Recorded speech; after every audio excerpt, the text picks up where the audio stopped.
Okay, Jessica. All Part right. two. Let's Part do it. two. Part two. Yeah. I I listened to could part do one part again. 10. I Part could do 10. part 10. We're Ugh, gonna we're gonna talk to each other every single week forever until I until like one it. of until one of us dies.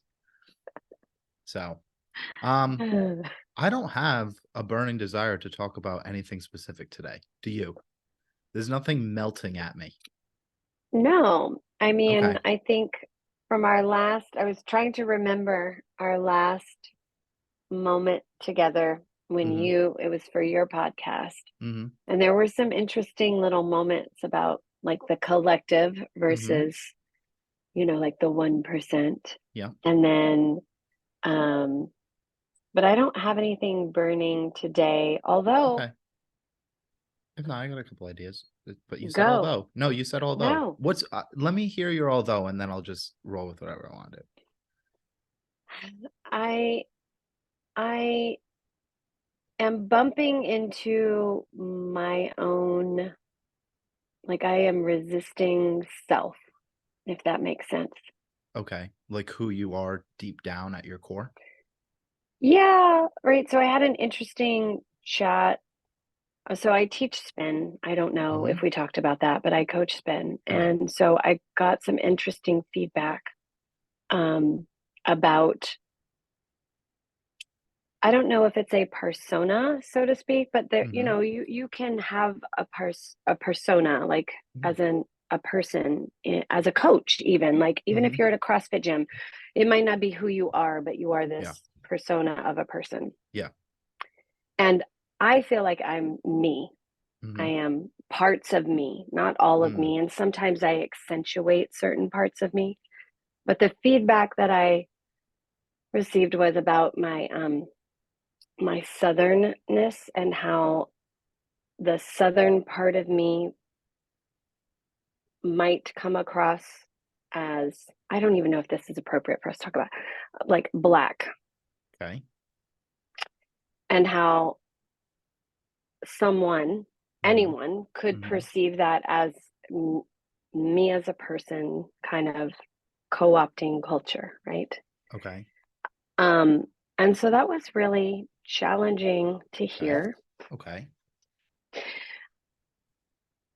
just as I'm someone who has spent a lot of time trying to be very aware of Mm-hmm. um I'm Filipino Mm-hmm. American, my brownness, Mm-hmm. and so there's been a lot of reflection on who I am and Mm-hmm. how I show up in the world. Okay. And so anyway, that was Okay. my although, but Okay. we don't have to go there. Okay. I'm down to go there if you want to. I think this would be interesting. Yeah. Okay. When this person came up to give you feedback, what Hmm. specifics did they give you? Yeah, there was none. So that's why I feel like it was hard Yeah. or challenging for Okay. me, because they were saying, like, I don't have a specific example. I don't have something that you said specifically or did Mm-hmm. specifically. It's just the way in which you talk or the way in which you phrase things. Okay. And as a person who seeks to understand, Mm-hmm. right, I've found myself then beginning to question. And this is something that comes from how I was raised, Mm-hmm. right? And not seen as me, right? Like I grew up being questioned, like, what are you? Your skin is so dark. Mm-hmm. What are you? Um, and so for a really long time, I tried to just, they call it passing white. Mm-hmm. And so, because I'm raised by a white mom and I have a Mm-hmm. Filipino dad, I was raised to kind of pass white. And so in school, I was one of maybe four people who were not white and or walking around Charleston, South Carolina, predominantly white. I was often like, what, your hair is so curly, what are you? Or your Mm-hmm. skin is so dark. So I immediately, when questioned, went back to this like space of trying to fit in or questioning, like, how can I be something other than me. Okay. Let's start here. When someone critiques you, Mm-hmm. how down to your core do you take that? When someone critiques you just in general. Yeah, I think it goes deep, right? Okay. Because for me, Mm-hmm. I uh, I am a by nature or learned people pleaser. Mm-hmm. So I want to fit in. I want people to like me. Um, and for a really long time, that was all how I chose to live my life is like, Mm-hmm. oh, is this going to make someone else happy? Mm-hmm. So when you get feedback or constructive criticism, or maybe it isn't even constructive, it's just Mm-hmm. downright not nice. Yeah. Um, it, I have to pause and I have to really work at Mm-hmm. remembering that it's not about me. Mm-hmm. It's about some, oftentimes it's a reflection of who is saying what they're saying Mm-hmm. versus about me. Okay. Now, when I ask this, what about when someone compliments you? The same Mm. question. How deep to your core do you feel that and take that? I am getting better at Mm-hmm. practicing just receiving. Okay. Um, but I would say that that is a new phenomenon for me, and Mm-hmm. probably in the last 8 years, really being able to practice that. Okay. Now, when I look at these two things, when someone either um, makes a comment to you that is derogatory in a sense or a critique, Mm-hmm. or someone gives you a compliment in some type of sense, this is a difficult question. Have you found that in those moments leading up to that, were you being radically honest with who you were? Uh, so I think oftentimes I personally exist in this place where I am associating with who I once was versus who I am now. Mm-hmm. I think that's the go ahead. Go ahead before I go. That's the question, right? Or Mm-hmm. maybe it's not the question, but so it's in those moments where I think whatever the habit or the pattern is, Mm-hmm. right? Pausing, stopping, and breathing and grounding self, um, so that you can have a response rather than a reaction. Mm-hmm. And I would say I spent most of my life in the pattern of just reacting. It's Mm-hmm. happening to me. Mm-hmm. And now I'm in this space where I can claim claim more of I want to respond. Mm-hmm. I want to be thoughtful. Maybe I move slower. Maybe I breathe slower. Maybe I pause before I speak. Mm-hmm. That isn't always, it's not foolproof Mm-hmm. because it's not, there's no such thing as perfection, right? It's just practice. We're all just practicing life every day. Mm-hmm. Um, so I teeter between, right, practicing well and Mm-hmm. then struggling to practice. Mm-hmm. I'm going to go on a small rant here, and then Go. I will just look for your thoughts based upon this. Okay. I'll start in one area and move to the next. The first area that I look at is critiques and compliments. Most of the time, what happens with people is that if someone critiques them in a sense, that brings them down. If someone compliments them, that brings them up. And what I have found is when you can fully define accurately and honestly who you are, those two things no longer bring you up and down. They are only just different voices that are happening. So, what I've found, I think that the journey of life, okay, and just like you had stated, where we're often a past reflection of ourselves, okay, because all of our experiences and everything dictate and create a lot of the patterns and habits that we have today. it's not actually the habit or pattern that we're necessarily bonded to, but the chemical reaction of the pattern. Okay. So even you're just looking for that chemical response. Where I think what life is we're all looking for this realization of self-actualization. And we're looking to find out why we do things that we do and why we are connected to the past self, or connected to the patterns of the past self, or even connected to the outside voices, where the more inner workings that you can do and understanding how your experiences created your reality right now, taking ownership of that experience as well, okay, because we have created exactly where we are, but at the same time understanding that all of the experiences that we have had is your past self and is not the future self. We are constantly, what happens is patterns happen because they're familiar and they create a chemical reaction of comfortability. I don't even know if comfortability is a word. I believe so. I mean, we can make words up. Words are all made up for the most part.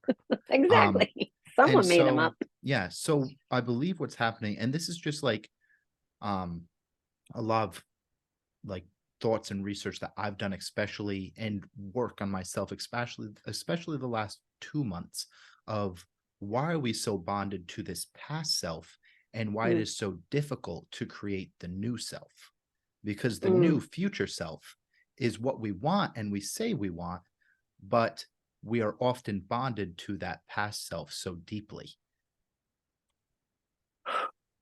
I have thoughts. Yes, please.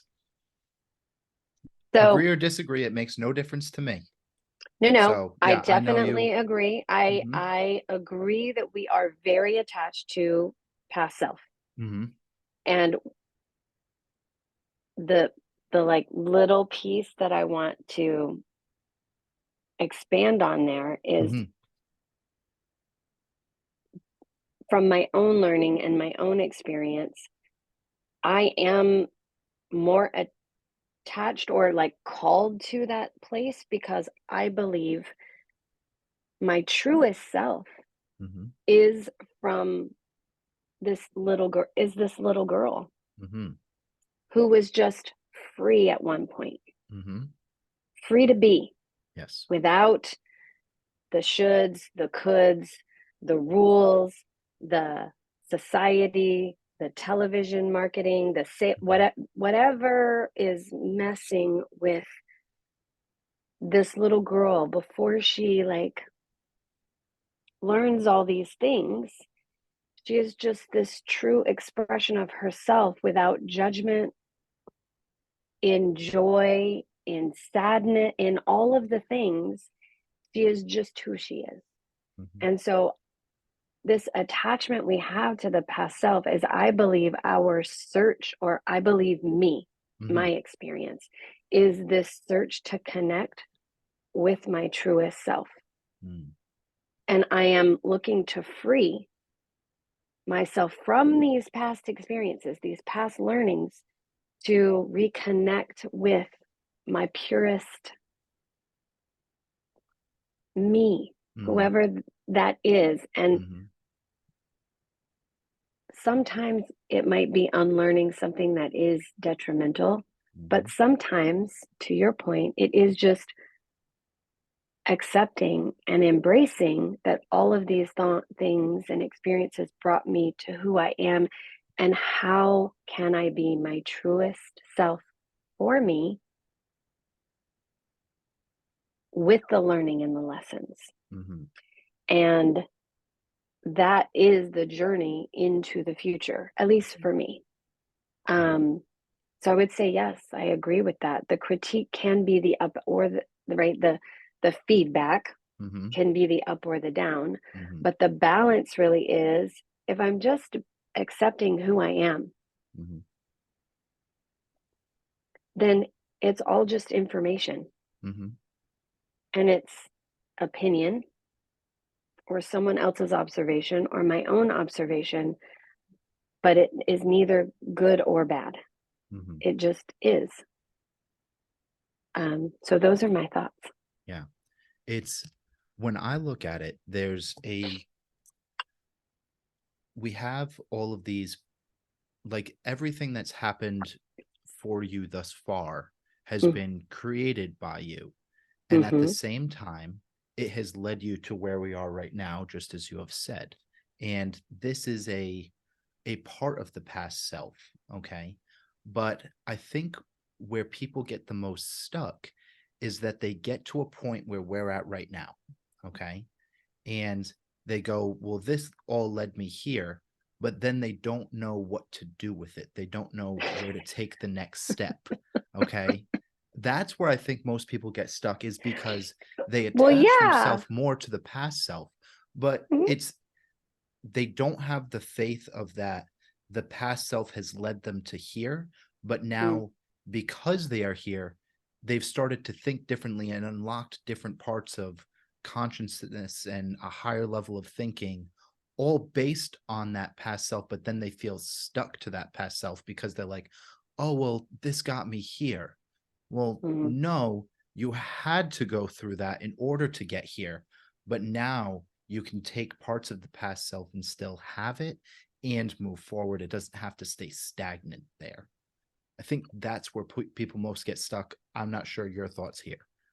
Well, I would say that I think everybody, myself included, like when I'm thinking about a new offering or a new program or something I want to do with like my business, the single most I can count on the obstacle, just like I can count on waking up or taking a breath, is like, oh, well, how am I going to do that? Or how do I get that to happen?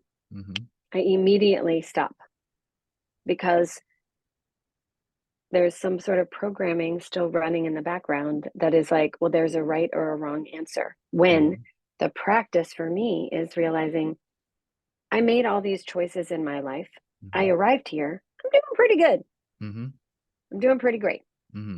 And sure, some of them might be things that taught me more challenging lessons or learnings or were heavier, but some of them were pretty amazing.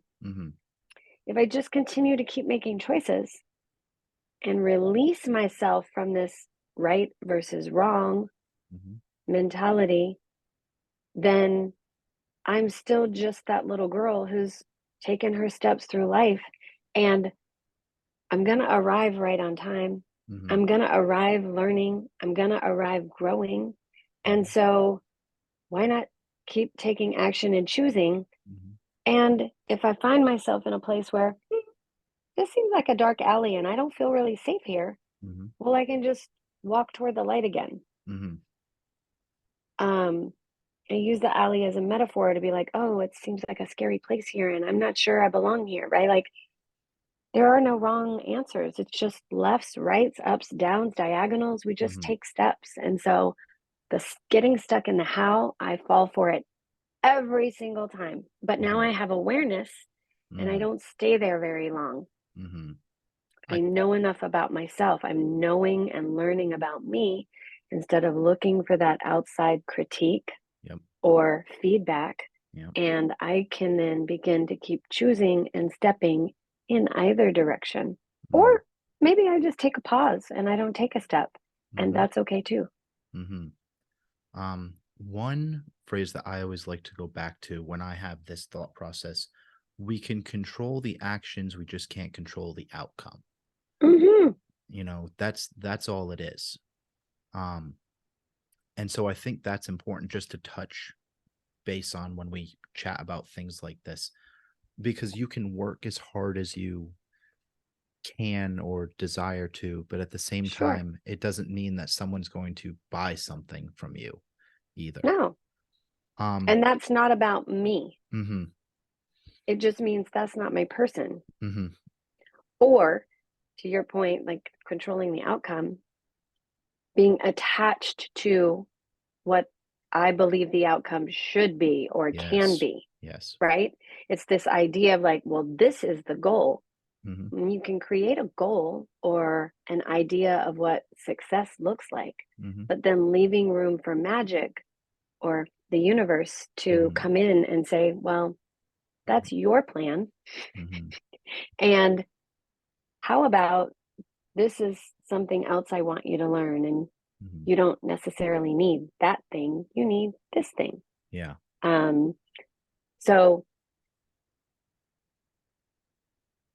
allowing those pivots or those unexpected obstacles or boulders or whatever people, a trip, what a crack in the road, whatever people metaphor people use for the things that kind of get in their way of the plan or the outcome Mm-hmm. is it's coming back to it's just the learning and the lesson, and I'm going to grow and I'm going to know something that I didn't know before about myself, and then Mm-hmm. it's what I do with that. Yeah. You're not going to be able to unlock these different parts of yourself until they're broken down and then repaired. It's just like a muscle at the gym. Yeah. You need to tear it in order to have it grow stronger, Mm-hmm. you know.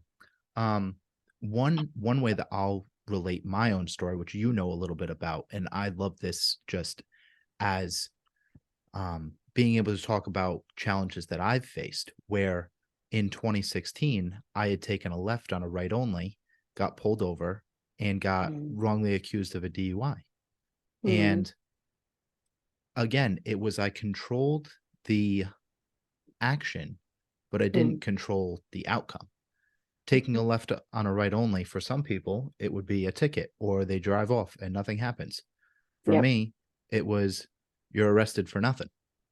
Right. you know and it's just interesting to see how different challenges like that can utilize them, um, and unlock different ways of thinking and um, different parts of yourself that you didn't realize were there, to grow strength and resiliency. Mm-hmm. But you need not necessarily situations like that, but your own difficult situations to get through. Mm-hmm. I also want to go and touch on to our programming and our beliefs and where, not necessarily where it comes from. Okay. Like, I Yep. don't think we need to go into the entire Rockefeller, um, like experience here, Mm-hmm. but there's so many different, I think that people are unaware of how many different inputs are actually shaping them. Right. And one of the best ways that I have just recently discovered in terms of a way to quantify it, and if you want to add, you must subtract. Mm-hmm. And I thought that when we want to build a new habit, Mm-hmm. in the past, it may have been, let me add this new habit, let me couple it with a different habit, where I could Yep. have just subtracted different habits I was already doing, and then it would be easier to go and start with that habit. What are some of your thoughts on all of the inputs that you have in your life right now? In terms of, I can give you a couple different ways to go with this if you need to. So I immediately like come to this one area of, right, like reaching my limit of my own bullshit story. Mm-hmm. And it um the letting go in, right, like we only have so much mental, emotional, physical real estate to work with. Mm-hmm. So if you want to do something new or grow or expand something, because there are some limitations to how much we can hold space for Mm-hmm. it in our minds and in our hearts, we have to be willing to let something go. Mm-hmm. And so, in that way, my story was everyone out, work is making me unhappy. Everyone around me is like this victim mentality Yeah. that you and I both have learned. Mm-hmm. And I didn't have a name for. I just Mm-hmm. knew it was like, oh, it's this lie that I keep repeating to myself is that I'm waiting for someone else to do something to make me happy. Mm-hmm. I'm waiting for someone else to provide the joy. And the moment for me was really putting that down, putting that just like at the front door. The moment is climbing the stairs with groceries. And I just was like, I feel as weak as I could possibly feel. And I am not weak. I am tired of my own bullshit. I think I actually said, it's enough, Jessica. This is enough. And as soon as I said that, it was like just a pivot. And I started taking action. I started holding myself accountable. And it wasn't about my husband, Steve, and it wasn't my boss at work. And it wasn't, and that's the mental thing. And when I can translate it into what it was for me was I just wanted to work out. I wanted to give myself more time, but I was filling my time and calendar with other things. And so in order to make space for my workouts and taking care of me and scheduling my joy. And let me tell you, sometimes you have to actually schedule your own joy. When you're out of practice, you have to be like, this is the moment in time we are going to do something that's just for me. Yeah. You have to clear the calendar for that. So you clear your mind, you clear your time. And in that way, it's like letting go of things that no longer serve you. Yeah. And those are two examples that I have of that. Where I want to take this, I had questions, then I just had that little like mental hiccup here. Yeah, where it just like snuck out of me. This is where I want to take this. I can take this one of two ways, either a little bit deeper into like people pleasing, okay, or a little bit further into that victim mentality. Which would you prefer to go down? Should we flip a coin? I mean, I'm game for either. No, just this is your show. I know. Let's go deeper into this like victim mentality here. Okay. Because I think this is an interesting but challenging conversation for a lot of people. Yeah. When we look at work is doing this to me, my husband is doing this to me, I don't have any time for myself. What's so difficult to comprehend is that we choose to do this. So 1,000. And I understand where people come from when they say, I can't leave my job. Well, you can leave your job because although it would be challenging, you're choosing to be there. There's no one that is holding you hostage there. Okay. And if they are, I mean, I'm sorry, God forbid. You're probably not listening to this podcast either, which is, it's unfortunate, but there are situations like this. Yes. But this victim mentality of work is doing this to me, society has such a bind and a construct on us where we feel like we can't leave our job because we need money to survive. But if you found a way to produce your own money, then, or utilize someone else's money, then you can go and create a different life. But people get stuck in this, everything is happening to me, where you're choosing every situation. Just like, it's true. Yeah, just like with a partner. Okay. And this can be, we could go into further of like a self-sabotage type mode where you often see people, and this is a difficult conversation to have as well, I think, where the victims of sexual, verbal, abusive relationship bundled all together, they often stay or find another relationship like that. And it is a trauma response in a sense. And this is not me saying that I have all the scientific data around it, but I'm talking about the unconscious desire of being there because you know what's going to happen and there's safety in this certainty, okay, whether it's conscious or unconscious. And I know that you can debate me here a little bit, like, but there's different perspectives to it as well. But we have a conscious and unconscious safety in that. Whereas if we leave that, there is uncertainty. Just like if you leave your job, there is uncertainty, and we don't want that. We want what is familiar. We want what we know is going to happen, even if it's just a slow beat down. It's not Right. a ginormous like slash to our throat. It's just a little prick every day, a little prick every day. What are your thoughts on this surrounding victim mentality? From my own personal experience, right? And I have observed in my own clients this as well. It's, and we've mentioned this before earlier, it's this like comfort. It's in the known quantity, whatever it is, even if we don't like it, it's what we know. And so the victim mentality really requires us to observe and learn about ourselves. And so whether it's a relationship where not great things are happening and an individual is repeating the same relationship, different person, but it's the same outcome.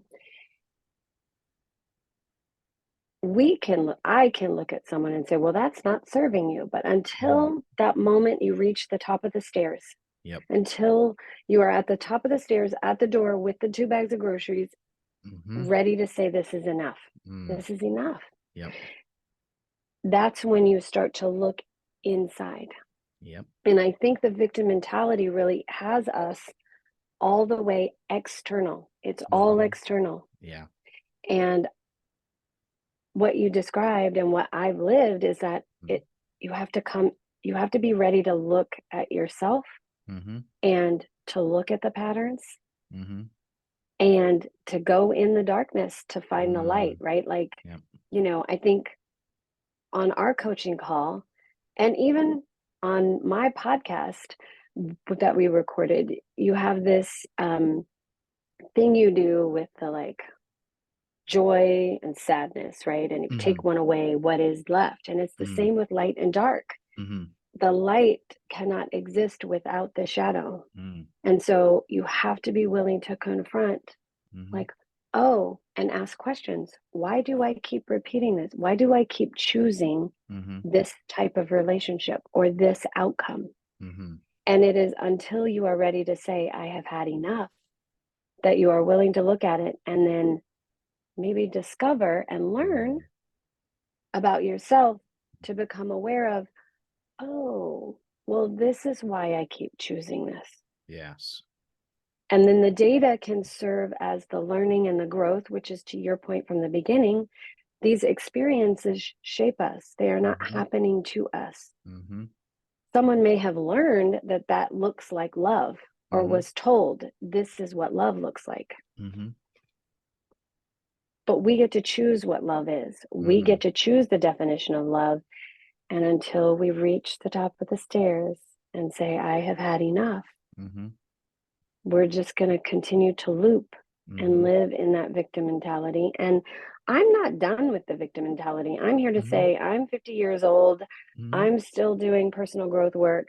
And while I've shaken a lot of my victim mentality, I can still spot it in my day-to-day life. And I'm like, ooh, okay, well, we need to take a look at that. And that's, I think, the best part of the human experience. And going back to, we get to choose. We have autonomy. We do not have to stay at work. Circumstances, people being from different socioeconomic background, yes, we all are in some sort of challenge. And I don't want to also speak for people who feel like they don't have choice, but the don't have choice lives here. And that's why it's difficult to have conversations like this at times when people don't have as open of a mind to these types of concepts, because I think it takes a little bit, it just takes more openness. Mm-hmm. And people have become so disconnected that I think that is where this gap lies, in the disconnection.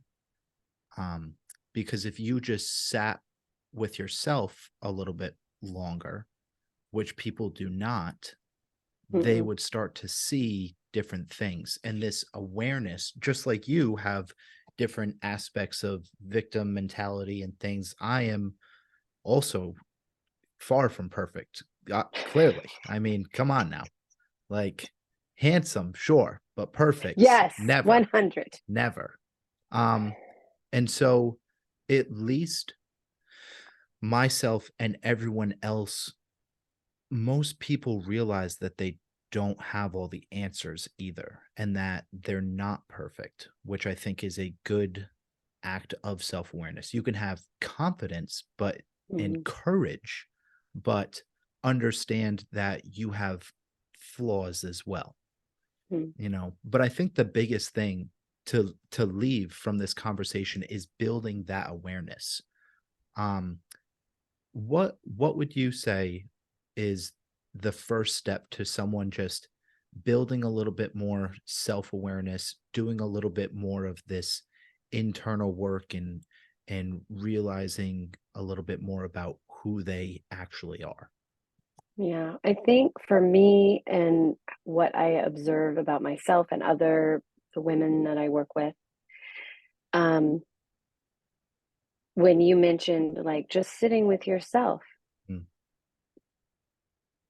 accepting that's going to be uncomfortable, right? mm-hmm, Like, and part of what we said along this way is the attachment to comfort.